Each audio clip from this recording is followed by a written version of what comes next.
Safety, of course, is the new big, and it hasn't changed, and it seems to get bigger and bigger.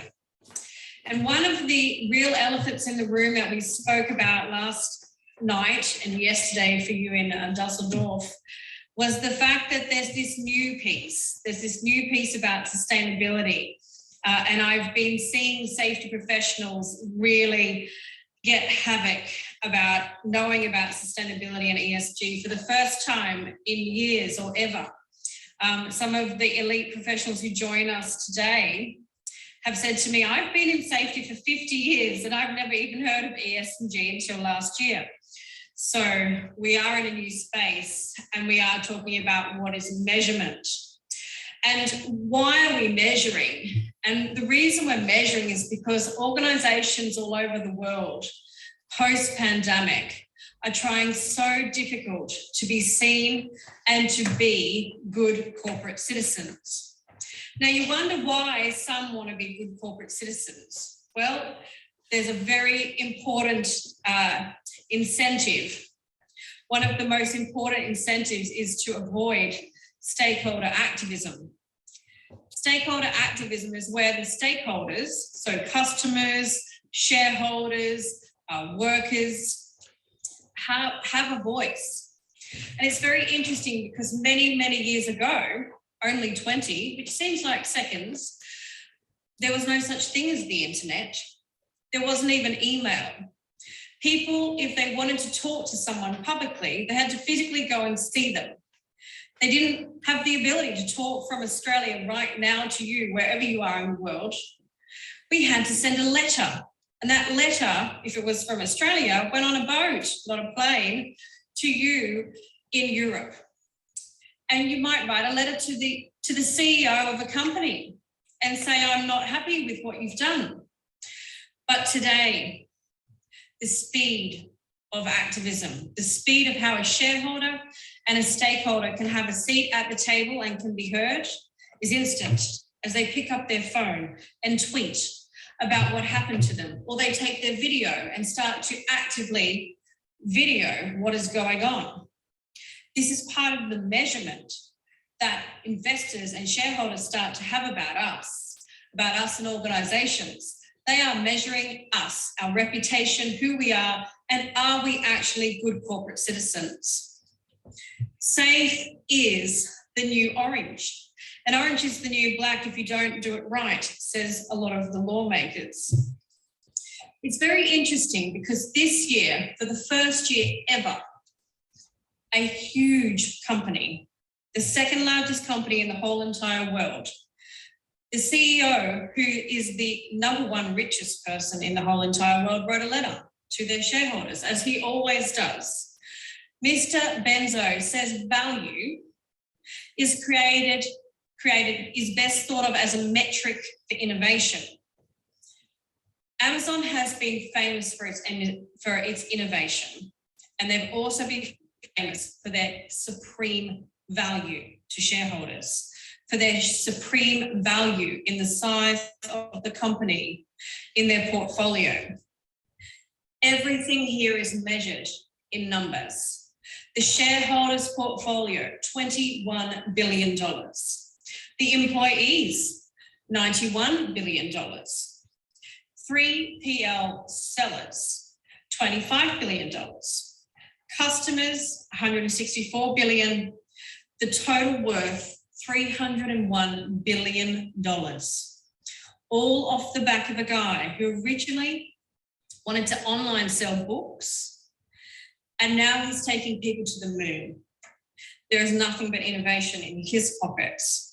And let's be honest, the rest of it's filled with all of this shareholder value.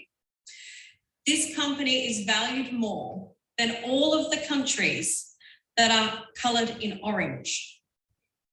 It's worth more than Australia. It's worth more than Spain. It's worth more than Africa. It's worth more than South Korea. All the orange countries. Amazon's market cap of $1.7 trillion surpasses all of the nations listed here. That's how they measure value in dollars. But Amazon just recently said that they need a better vision for how we create value for their employees, a vision for the workers' success.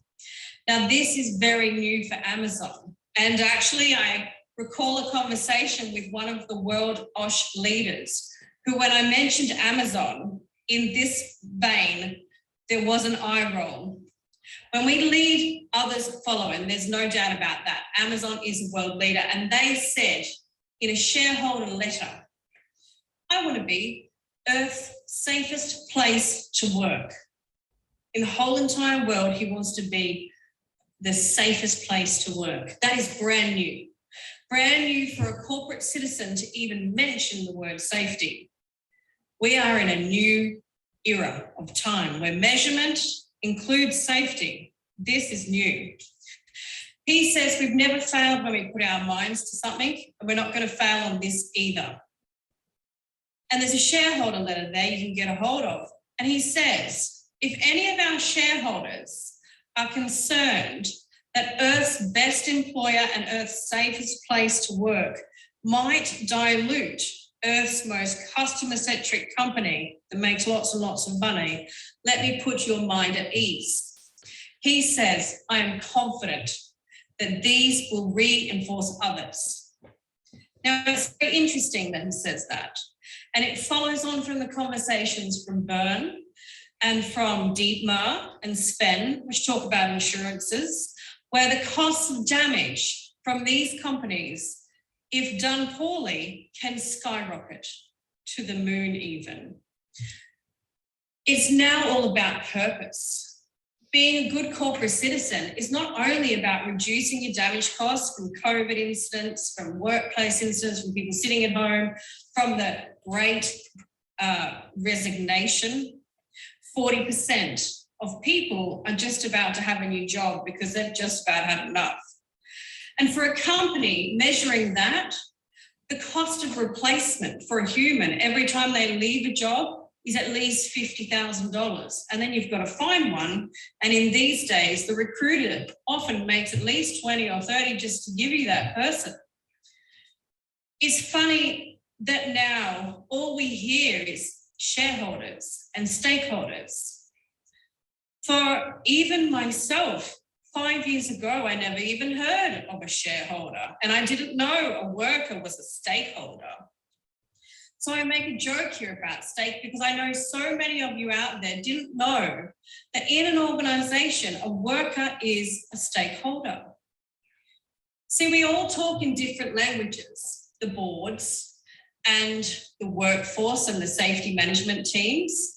It's like they speak in Guatemalan and we speak in Russian or whatever it might be. But what's really interesting is that they are talking about corporate governance and they are measuring us. And interestingly, safety was never on the agenda because it didn't have a financial impact enough to matter. But COVID has put safety on the table. So in all these corporate governance guidelines, safety is awash. It hardly appears. So it's time for us to adjust these measurement tools. It's time for us to adjust what all the shareholder and investment people are looking at and start to give some new metrics. Because when things change, the measuring sticks change, it's time for us to measure a little differently. We've been measuring with lost time injury frequency rates and total recordable injury frequency rates. As a board member, LTI is a long-term investment, and the farcical numbers that we use to measure safety are nonsensical. And if you sit in a board and you hear this nonsense, it's very hard to pick up and touch the value of safety. And that's what we need to help, because actually, what are they measuring? They're measuring dollars. And how do we measure? We compare apples and apples, apples and bananas, and investors are looking for a different kind of measure. The challenge that we've got out there right now is that the new measurement tool people are financial experts, and they are not non-financial risk experts or safety professionals of any kind. Board people and leaders around the world that make organizational decisions, 99% of them are financial experts, and have zero experience in safety. So when we're looking at E, S, and G, the S is a wash. If you look at all the measurement tools that are out there, sure, we talk about decent work, but our companies don't have people chained up. And if they do, the supply chain lawmakers need to do better work.